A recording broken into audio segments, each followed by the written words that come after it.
and record, and then in a few seconds, I will tell you when to start. In no crazy or fantastic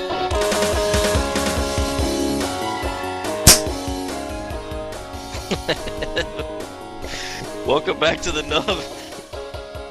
Oh man, okay. Before we get going, again, if you listen to our Hanging with Web show exclusive episode before this one, first off, I want to apologize for the way that one ended. But our producer has started using a airsoft rifle or something as our starting point, and I don't know what it does, but for some reason it gets me every time. So, anyways, I'm the Merce. Hey, it's Felton. And I'm still bald and bearded. And still Bardley. All right. Last time we started out with some video game news. Let's go ahead to Mr. Infinity and get right into some hot Kickstarter news. Hot dose of that Kickstarter news. Oh, we gotta tap the vein. Get it ready. All right. So this one I just loved as soon as I saw the covers. It's called Raven Nevermore. It's a 9-part limited comic series set in a bleak and dreary supernatural dark fantasy setting that tells the origin story of the elite lawman Corvin Moore as he faces off against criminals, shifters, fiends, and spirits. This is the number 7 issue, but like with most of these series there is a tier where you can get all of the back issues in digital in all one fell swoop as you get the physical copy of this issue. So let's see how they're funded. Oh yeah, they've hit their goal with 51 more days to go. Oh wow! So we're just looking at stretch goals from here on out. So like I said, the art looks really cool. I'm all into the supernatural stuff. So this is really, really cool. I'm really excited about this one. Yeah, it does look really good. I like that. I like that art style. That's cool. Yeah, that's kind of neat. Yeah, I like it.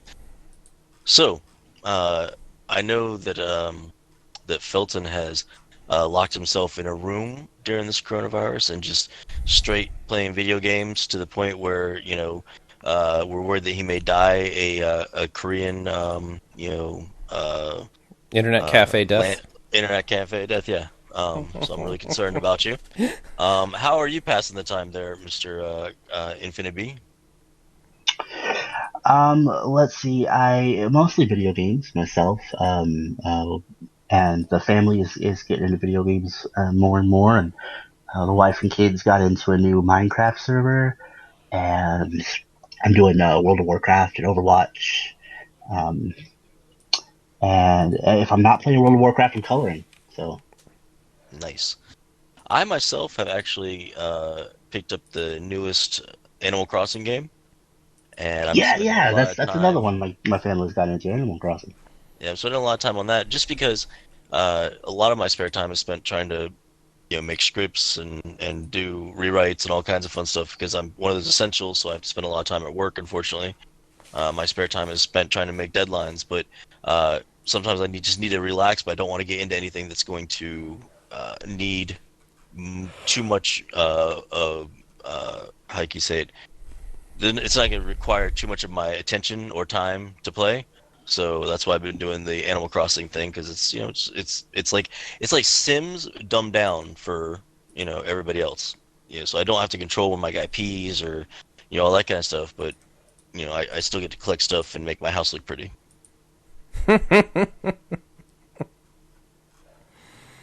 Oh, that's the best. Listen, you're only laughing because it's not a virtual reality version. If it was a virtual reality version of Animal Crossing, you'd be totally all about it. I know this. Wait, they made a virtual reality Animal Crossing? Not yet, but that's what I'm saying. Oh! I got excited for a second. I would love right? that. You can almost hear his ears perk up. I know. Wait, what? I wasn't listening before. Wait, I was looking online for articles about virtual reality Animal Crossings. Oh man, yeah, this has been tough. This pandemic is definitely taking its toll. I hope everybody out there is trying to stay safe, trying to stay healthy. And when I say stay healthy, I don't mean just eating properly and exercising. I mean doing something for your mind, for your soul, like, reading a good book or watching a good movie or like, spending time on the phone or even like video chatting with family and friends. You got to stay healthy all around right now. I work in a facility where, we deal with people with a lot of psych issues and stuff, and I'm worried about the psych aspect of this virus, how this is going to affect people who have like depression or drinking problems or drug problems, so do what you can to try to stay mentally healthy as well. And that's my PSA for this episode. You know what I don't recommend? Hmm. I don't recommend watching the televised version of Stephen King's The Stand during this time period, because I feel like that would, mess with a lot of people. Well, I like how like as soon as the coronavirus was like announced for America and everything like that, all of a sudden Outbreak is on Netflix. Well, like a couple of weeks back, like, okay, so I hate when I'm right about stuff, but I started following this back in. No, I love it when I'm right. I'm laughing my ass off because I told everybody it was coming, and nobody listened to me, and everybody said I was fucking crazy. And you know what? I am crazy, so this confirmation bias isn't good at all. But get up a day! Get up a day! Everybody get up a day! The toilet paper's gonna be missing! No, but weeks ago, like this was back in like January or February, my girlfriend and I watched, like, we marathoned The Stand because, it was just like, oh, haha, there's a pandemic. Like, I hadn't watched it in years, and of course, being in Maine, like, a Stephen King production was like, a culturally a big deal. So, it's like a holiday, right? Oh, yeah. Like, all of his movies I saw on TV. And, Gary Sinise and Rob Lowe. I mean, there were so many. What's his name from Coach? Dauber, right? Coach, yeah, I can't remember his name, yeah. Yeah. M-O-O-N. That spells moon. I mean, that guy was terrific in that show. And but yeah, like just watching that, and then actually seeing like everyone's reaction to the pandemic and having closures and mandatory shutdowns and all this going on, it's just kind of surreal, especially having it so fresh in my mind. Like that literally just watched it, and I mean, man, he illustrated a pretty good story in that. I mean, despite the fact of. Randall Flagstaff, whatever the hell his name is, his the man who walks between the rows, the jean jacket walker, I mean the bad guy in all his movies, right? Matthew McConaughey in The Dark Tower. But other than that guy popping up, I don't know, it was pretty interesting to see how he imagined how everything would kind of fall short. And then all of a sudden, where Kathy Bates is in The Stand, and I never remember the scene of her being a friggin' badass. Like, the military's coming in, and she's like, oh, they're telling me to shut down the radio signal, but I am refusing. And then they just straight up kill her, and I'm like, oh my god, Kathy Bates is a badass in this movie. I didn't know that. She's metal as hell. What's funny is I just picture, your life in Maine. Like, how we have like hurricane days, or some places have like snow days and stuff like that. Yeah. I just picture like, oh, there's a new Stephen King movie coming out. No school, no work. Like, everybody's gotta go. Everybody's gotta go support Maine's famous son. Oh, and my whole point in bringing that up. It's culturally relevant right now because they are actually doing a remake of The Stand. And what's his name there? Skarsgård, the older Skarsgård that was in True Blood. Is it Alexander? Not Bill. Alexander, yeah. Alexander is going to play Randall Flagg, and forgive me if I get the name wrong. I don't have anything pulled up in front of me because I'm terrible. But he's going to play, Matthew McConaughey's character or whatever. The bad guy in all Stephen King movies. But yeah, it's going to be him, and they've got Walter. Something or another, I can't remember. It's a stupid name, but they call him, the wizard, or the man in black, or whatever, But who walks between the rows. That's actually the Children of the Corn. He's actually the bad guy in Children of the Corn. Well, what it is, they believe he's all those characters. Yeah, he is. They've confirmed it. Well, there's even suspicion that he might be Pennywise as well. But I don't believe that. I don't really. No, because I thought Pennywise was a different, just deadlight, Well, monster. Yeah, Pennywise is a different monster. Actually, Pennywise, the monster that Pennywise It is Randall pretty Flagg. much the monster that Pennywise is exists in like the Gunslinger universe, the Dark Towers universe. Yeah. But the Gunslinger like puts him down pretty quickly. It's not as big a threat to him as it is in It, you know? Wait, he killed it? So Or he killed Pennywise? well, he killed a creature like it. He didn't kill it. Oh, you know? okay. Yeah, yeah. Yeah, there's got to be something Ooh, strange that happened to it. Georgie. There's got to be something strange that happened to it when it traveled from whatever universe to the It universe to make it more powerful, you know? Hmm. Because there's creatures like that he encounters in like some woods or something like that. It's like a couple of them, you know, where they're like the shape shifting, they become your fears, you know, that kind of stuff, you know. Kind of like Of course, Bird Box? yeah, kind of like Bird Box, exactly. Except for the gunslinger being such a badass, you know, he doesn't have that kind of fear, so he's like whatever, you know. I mean, I know a lot of people didn't like the movie, but I got to say, like, Idris Elba is, I don't know, I hate it. He can do no wrong. Talent. They did, but he can do no wrong. Like, every movie he's in, I love. I don't know why. He's just such a badass, you know? I hate the gunslinger. I think it's absolutely terrible. Yeah. And the worst part is Idris Elba is a perfect character to play the gunslinger, you know, and Matthew McConaughey is a perfect character to play, you know, Walter, whatever, Randall, whatever, you know, and it really pisses me off that they were wasted on such a shitty movie. The only thing I can say is, if they do the remake of The Stand, are they going to make Alexander Skarsgård have that magnificent goddamn mullet that he had? I mean, that thing was incredible. I mean, honestly, if they don't, that's kind of a disservice to the rest of us, isn't it? Like that's, you know, that would honestly, I think that would bring down the ratings for the movie if they didn't, or for the show. Is it going to be a movie or a show? No, it's going to be a Netflix or CBS something. It's going to be like a series on CBS, I think, All Access. Like a mini series kind of thing? Yeah. Okay. But honestly, if they don't include the mullet, I mean, like, what are we living for? Like, why even bother to get through this coronavirus if they're not gonna do the mullet? You know? yeah, I'm excited because I mean, if you look at the cast, I mean, it looks like an awesome cast, and he's even said they didn't get a chance to flesh out a lot. Now, my girlfriend went through all 50 hours of the audiobook, right? And was like, yeah, you know, they left out a lot in the miniseries. But Stephen King has said, and I forget who's, oh man, somebody really good is producing it. But they said they are going to make sure that they flesh stuff out that needs to be fleshed out, and they're going to give it a proper ending. So the ending of the book is even going to change a little bit. Not change, but add to and give it a more complete ending. So this looks like it's going to be a hell of an event. Like, I'm super excited for it because that was a damn good miniseries on TV. I think it held up well, and for those of you listening, you should watch it. I mean, it's plenty available everywhere. It's like 6 hours though, so you know, be prepared. I mean, a lot of people listening have like 6 hours on their hands right now. So. It's the perfect time. I want to make sure. Okay. Oh God. I want to make sure I get it right. It is CBS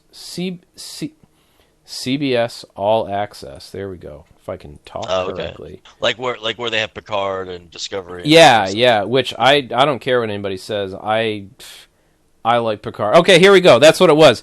James Marsden is going to play Stu Redman. That's going to be the main guy, right? Or at least you know, Whoopi Goldberg is Mother Abigail. I'm just giving the highlights. So that's going to be awesome. Marilyn Manson is the trash can man.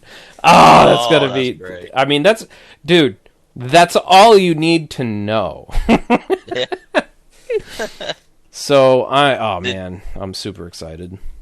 Now, Infinity, I know that, you know, you don't live in Maine, so Stephen King is not a mini-god to you, but did you watch the miniseries?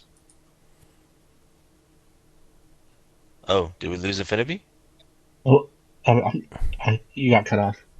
Oh, okay. Did you watch the miniseries of The Stand I that came out? didn't know. I'm actually not a big Stephen King fan, and I know that's like sacrilegious, but It's not I sacrilegious. It doesn't have to be. As long as you like Joe Hill, it's okay. just never like I watched um, the original It, and I watched the remake, the first one anyway, and I tried really hard to read The Gunslinger, and just couldn't manage it. Just couldn't. I don't think I finished it. Maybe I Oh did. man, I love that book. I love that. That's actually one of my favorite books of all time. Is The Gunslinger. Yeah, It, it I've had a lot of people say that they loved it and that I should read it, and so I was really pumped for it. And then I don't know, I don't know if it was just a wrong headspace or what, but I just couldn't. it's a hard read. It is a hard read because he also kind of creates like this like weird post-apocalyptic language for the characters a little bit, so they get their own kind of slang that is kind of hard to read at first. So it is a hard read. My suggestion, actually, because I just listened to it on the audio on Audible not too long ago, is try it out on Audible. It's actually really good on there, you know. Okay, sure. But anyways, yeah, I like Audible.com. when yeah, I like when Listening Stephen is the King. new reading. Oh my god, I like when Stephen King does things that aren't horror based. You know, like was it Eyes of the Dragon? He's done a few, like all the stuff in jail and everything like that. Anything that's not his horror stuff, I typically like more because his horror stuff always has such a weak ending. The character development's great. The dialogue is usually fantastic. It's just the finale is always lackluster to me, personally. I don't guess I've ever seen anything of his that wasn't horror. Oh yeah, well he writes a lot of stuff. I mean, the guy is friggin' ridiculous as far as his output. His His repertoire. son, Isn't Castle Rock his too? yes, I believe so. Just started watching that. His son though is a fantastic writer as well, and he writes comic books. Joe Hill is Hmm. what the name he goes That's by. right. Yeah, yeah. He's actually doing DC's horror imprint right now. But he's the one that did Lock and Key, which is a fantastic book. Like the show was good. I really enjoyed the show, but the show was more kind of like Goonies, than anything Yeah. else. But the actual book, the actual like comic book, has like real horror elements to it. So it's That would really have been an amazing. You hit that right on the head. That would have been an amazing like '80s show. Oh yeah, absolutely. I mean, it was great. It was great. Today, but like I thoroughly enjoyed it. But that kid, man, that kid was pretty funny. Oh yeah, the youngest brother. Yeah, yeah. Yeah, that kid was pretty funny. Like, I think we ended up binging that in like one night, to be honest. Yeah, it's a great show.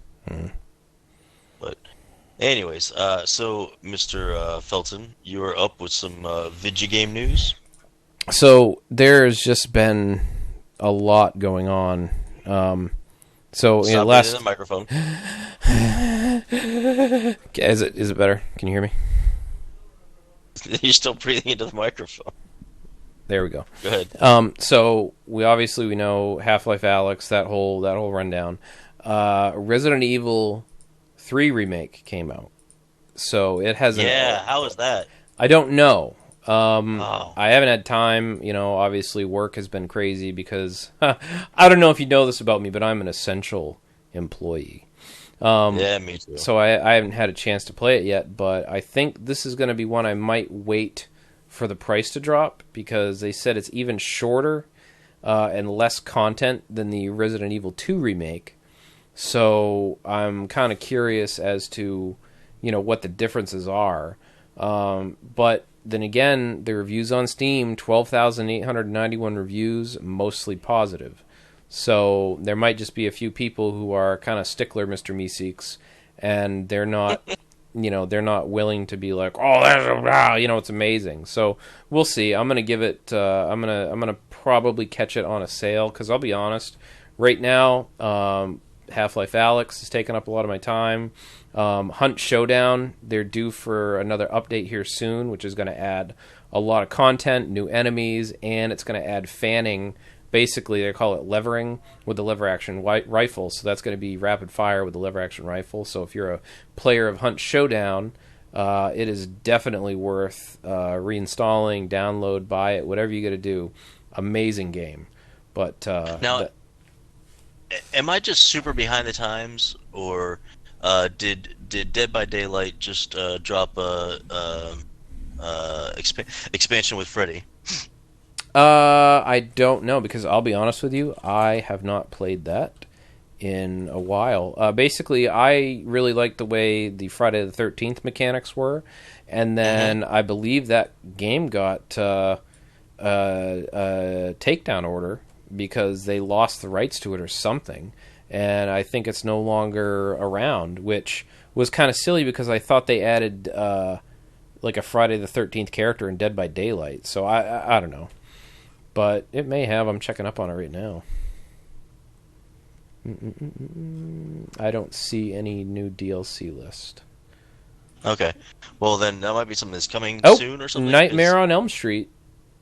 So it looks like Freddy is a character on it now. Sick.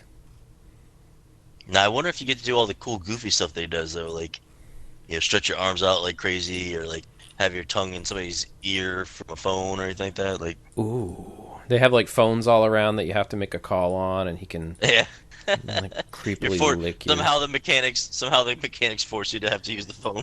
Yeah, based on the photos, I'm just making a guess. It looks like you can do your basic slashing with his hand, and maybe so basically just reskinning. Nothing like too crazy. Yeah, oh well. Hey, still. That sucks. Might be fun. It might be. We'll see. Well, on that note, I think it is time to do some Dive Destiny. So, last time I was the one that had to tell the fantastically horrible story. So this time, I will be the one that rolls the dice to add the dice to do the thing. And we had Mr. Infinity roll the dice to decide who was going to do the thing with the dice. If that's not too confusing. So, Mr. Felton, you will be the one to roll your die, and then decide, and then that will decide what happens. And I'm going to roll my die first. And I got a 11, and I will go ahead and add the 11 to your dice roll. All right, I have video evidence that I rolled a 17. Okay, so you get to pick who will be telling a terrible, terrible story this time. Now, the only reason I'm doing this is because I want to hear another story that's as good as the trying to whip blue cheese into shape story. Because I still, to this day, that will randomly... Because I keep a thing of blue cheese in my fridge at work, and multiple times a week I open my fridge and have a laugh to myself every time I see it. Because I imagine a poor man in the Midwest trying to whip that smooth, and it just... Gotta get the lumps out of that ranch, you know? This ranch it's rancid. Why would you serve that to people? I guess I'll just whip it into shape. I'm glad I could provide that amusement for you. When some blue cheese comes along, you must whip it.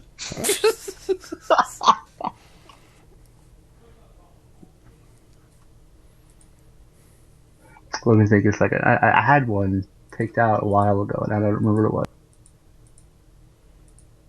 Well, feel free to tell one that's worse than the one that I told last time. So. Well, you set the bar with that. My God. I think I lowered it. Hermes Conrad can't even get below that. That's a deep cut from Futurama right there. Okay. I used to work at a drug testing lab in Tulsa, and we had some people try just some wild stuff to try and get out of their drug test or to cheat the drug test. And my favorite was this guy comes back, and I had this spiel that I told him every time they came back, and I said it was a urine test, and so I said you should empty your pockets in the counter, and so he did, and he dumped his pockets into this basket, and there was what looked like a small hand sanitizer container full of pee that he put in this basket. I'm looking at it, he's looking at it, and before I can say anything, he panics and grabs it and throws it away. And I'm like, all right, whatever. We just wouldn't even talk about it. So I hand him the cup. I said, fill to the line, don't flush, bring it back to me when you're done. If you flush, I can't take it. So he goes back there. He's back there maybe 30 seconds. He comes back. He hands me the empty cup. He goes, I couldn't pee. And he turns around and he goes back to the trash can and he says, I dropped my soap. And he picks the hand sanitizer bottle out of the trash, walks over to the sink, and I'm not, no kidding, opens it up and pours the urine on his hands. Oh. And washes his hands. Shit you not. Washed his hands with that pee. It's like you guys had already decided, like, okay, you know, yeah, you screwed up, but, you know, cool, you threw it away, like, let's move on. Come but then on. he had to prove to you that this was, like, soap instead of urine? Yeah, like he had to, like, maybe I wasn't going to believe him, maybe I wasn't going to check, and he panicked, and so he decided to prove it and washed his hands with the, and yeah, that was probably one of my favorite stories from that. There was the stuff that, there was the woman who was walking across the waiting room and a condom full of urine fell out from between her legs. Oh no! Just right there in the middle of that was great. If there was something wrong with the sample, like if it had bleach in it or if it was too cold or too hot, then the next time you came through, you had to be watched. And like I had to physically like watch the urine exit your body and into the cup. And this guy came through and his pee was cold, so I was like, okay, next time you come by, I'm gonna have to watch. So he comes by and I go into the stall with him and I look over his shoulder and he had a fake penis with this contraption that there was a straw through it that went into this bag with the urine, and he just like squeezed the bag and it peed for him. And I was like, that's not gonna work.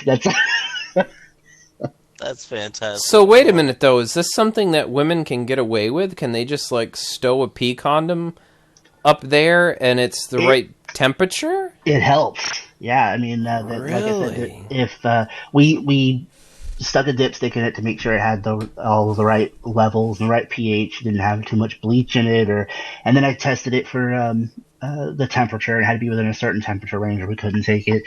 But it does help. There was a guy who, I don't know how he got it from wherever he got the urine to us, but when he handed it to me, it scalded my hands. And I stuck the thermometer in there, and thermometers go up to 112, but this one just read high. And that was it. Oh my god. So it was over 112 degrees high. And he definitely had corona. I said, I'm not accusing you of anything, but I'm telling you right now, if that urine came out of you, I want you to leave here and go straight to the ER. Because you are going to die. Let me just tell you the story. Seriously wrong with you. Yeah. And there was the guy who I had to watch him the second time because it was cold the first time. And so I followed him in there, and he goes, what are you doing? I said, well, I told you I have to watch you. He goes, you can't watch me. I was like, well, I don't want to, but like this is my job, and and he goes, no, you don't understand. You can't watch me. I was like, all right, I'll bite. Why not? And he looks me dead in the eye, and tears well up, and he says, I have a small penis. Well, you laughed a little too hard at that one. Like, the man wept as he stood there trying to pee. And well, for those of us who have a small penis, I just want to say, it is difficult having another man watch you pee. So, I mean, was he legit? Like, was he trying to hide, like a clean piss test, or did he really have a micro dick? I didn't think it was that small. It wasn't like a micro penis or anything. I mean, it wasn't impressive, but like it wasn't. But he did stand there and weep, and I was like, this guy's like really had some. Did you pat him on the shoulder? Like, it's not that bad, man. It's I didn't try to make you feel better. No, I was standing there trying not to laugh the whole time. Like, this is ridiculous. Like, you should have been ridiculous. I get it. You should have been like, hey, listen, like like that's an admirable penis. Like that's fine. Like, you want to see small? Look at this. Yeah. Just like stick your Really, like put your hand down your pants and stick your pinky out and pretend it's your like look at me, I got a tiny wiener. No, it never occurred to me to try and make him feel man. better. That we also did hair Just a tests. terrible person. I know, right? We also did hair tests, and if there was something, if they tried to shave their head, then it was my job to go hunt other places for hair, and yeah, Oh my god. that didn't always work out well. And Oh my goodness. All right. Well, on that joyous note, we'll go ahead and wrap this one up. I've been the Merce. It's Felton. and the bald bearded bard. Felton, you are just way too tickled by this whole small penis Just thing. the fact that he started weeping. Some woman really did a number on that guy. Like he was just really tore up. Oh, he got straight traumatized, man. That's some like. She really cut him down to size, yeah. Oh. Whew. Cialis isn't All right. going to help that. God. Oh my god. All right, we're out.